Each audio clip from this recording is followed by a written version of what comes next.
Hi guys, thanks for joining me. I'm Phil. If you haven't already, check out some of the other videos, give me some feedback, really appreciate it. The reason I'm doing this video very briefly today, I made a promise to myself to try and upload videos throughout this year, improve my skill set, hopefully learn from you guys and kind of just grow along the way. But with that in mind, the real reason, is because I'm swapping my camera systems. So I've been a Nikon shooter for quite a while now. I started just doing the photography side of things with a Nikon D300, and the video side of stuff was just holidays using a GoPro 3. I think it started out up to a 6. No, stopped at the 6. I'm getting rid of this. Why am I getting rid of this? Because this is a fantastic little camera. I love this. It's easy to use. It feels good in your hands. But Nikon, you have let all of us down because you can't get spare batteries for it. So this becomes absolutely useless when you need to shoot anything that requires more than one battery. I shot a wedding for a friend in December. We put together a video and the photography side of things was the important bit. That's what I was meant to do. The video side of things was just kind of a couple of bits that I managed to grab together and put together. But I had to borrow another camera. I had to charge this throughout the day when there was some quiet times. Fortunately, not fortunately for them, because it was a pandemic wedding, so there was only, 15 people allowed. I managed to do that, and they were happy with the results, so great. That is the reason I can't use this anymore, because I've got a couple of jobs that require me to shoot video and I cannot rely on one battery Nikon. So despite it being good, that has really let it down.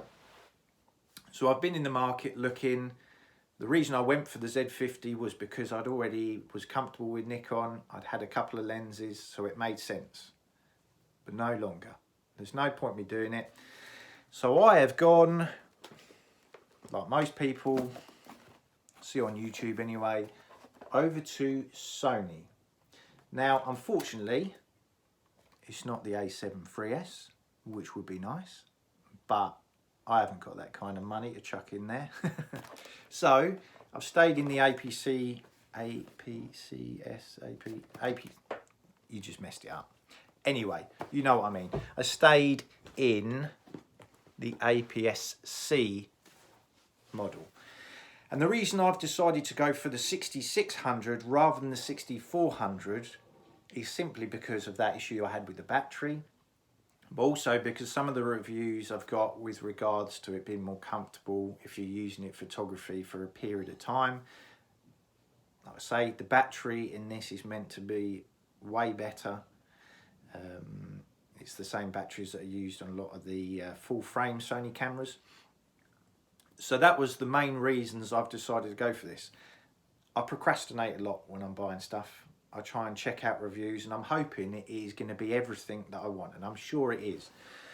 But there's always that question in the back of the head. Should I have gone for this? I could have possibly got the a7 III.